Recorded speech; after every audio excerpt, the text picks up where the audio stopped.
say that ghosts like to go back to places that they particularly enjoyed during their lifetimes, and so very often that seems to be bars, especially in Greenwich Village.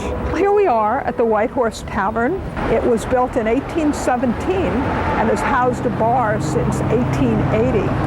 Dylan Thomas, the great Welsh poet, drank here in November of 1953 when he drank and drank and drank, and some say his last words anyone ever heard him say were 17 whiskeys. That's a record, I think.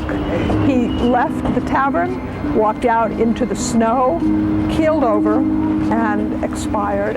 He would sometimes, when he was drinking, come to the tavern and do some writing at a table. He would often move the table to make his arm feel more comfortable, and they say that every once in a while the table that he used moves as if he's moving it. They say that sometimes a drink has been left on the table and the liquor in it has disappeared.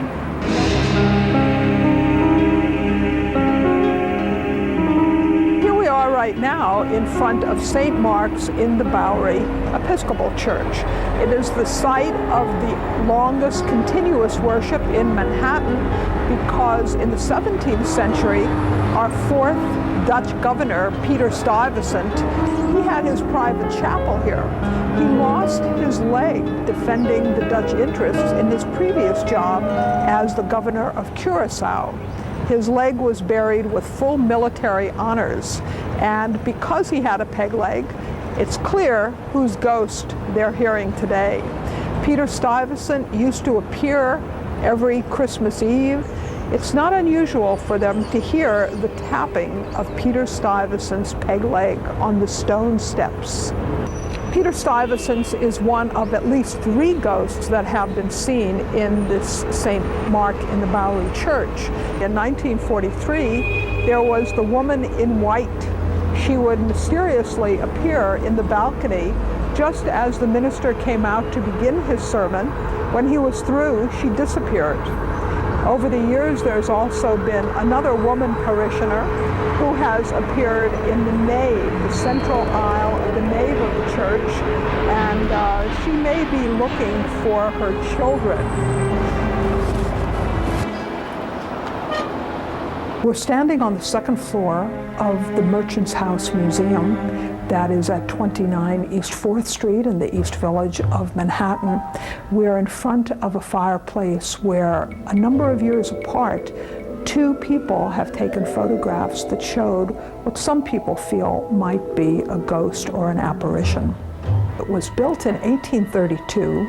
One family moved in, Seabury Treadwell moved in 1835, and his last daughter, Gertrude Treadwell. She lived in this house for her entire life. She dies in her 90s in 1933. She was in love with a Dr. Walton.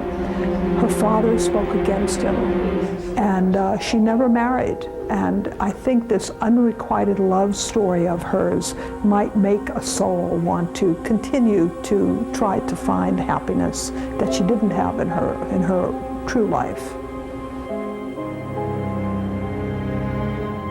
Well, here we are in Tribeca. We are in front of Hook and Ladder Company number 8. The exterior of this building made many an American think of ghosts more than all of the haunted places that we've been visiting today, because the outside of this building was used for Ghostbusters. Choose the form of the destructor. I understand the one question you should never ask a ghost is, how did you die? Because ghosts usually don't know they're dead, but we, the living, know they're dead and wonder about